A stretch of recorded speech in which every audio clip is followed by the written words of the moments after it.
নমস্কার, news for টুডেতে আরো একবার আপনাদেরকে স্বাগত জানাচ্ছি। যারা চিড়িয়াখানা প্রেমী রয়েছেন, যারা চিড়িয়াখানা ভ্রমণের জন্য যান, তাদের জন্য সুসংবাদ। এবার শীতের মরশুমে নতুন অতিথি আসতে চলেছে আলিপুর চিড়িয়াখানায়, এমনটাই জানা যাচ্ছে। আপনাদেরকে জানাবো, আলিপুর চিড়িয়াখানায় এবার আফ্রিকার রাজার গর্জন শোনা যাবে। মাসাই মারার সিংহ দেখা যাবে আলিপুর চিড়িয়াখানায়। সব ঠিক থাকলে হায়দ্রাবাদ থেকে আফ্রিকান সিংহকে নিয়ে আসা হচ্ছে কলকাতা চিড়িয়াখানায়, এমনটাই জানা যাচ্ছে। শীতের মরশুমে নতুন অতিথিকে যদি দেখতে পাওয়া যায়, তাহলে বলাই বাহুল্য চিড়িয়াখানায় ভিড় আরো বাড়বে।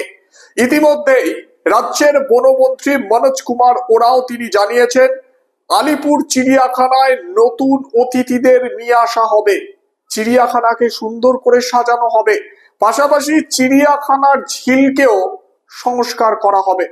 নতুন ভাবে আলিপুর চিড়িয়াখানা সেজে উঠলে পর্যটকদের ভিড় আরো বাড়বে। সব ঠিক থাকলে এবার আলিপুর চিড়িয়াখানায় আফ্রিকার সিংহ দেখা যাবে।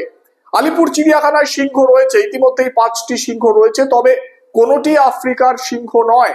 এশিয়াটিক লায়ন রয়েছে আলিপুর চিড়িয়াখানায়। এবার সব ঠিক থাকলে আলিপুর চিড়িয়াখানায় দেখতে পাওয়া যাবে আফ্রিকার রাজা, আফ্রিকার সিংহকে।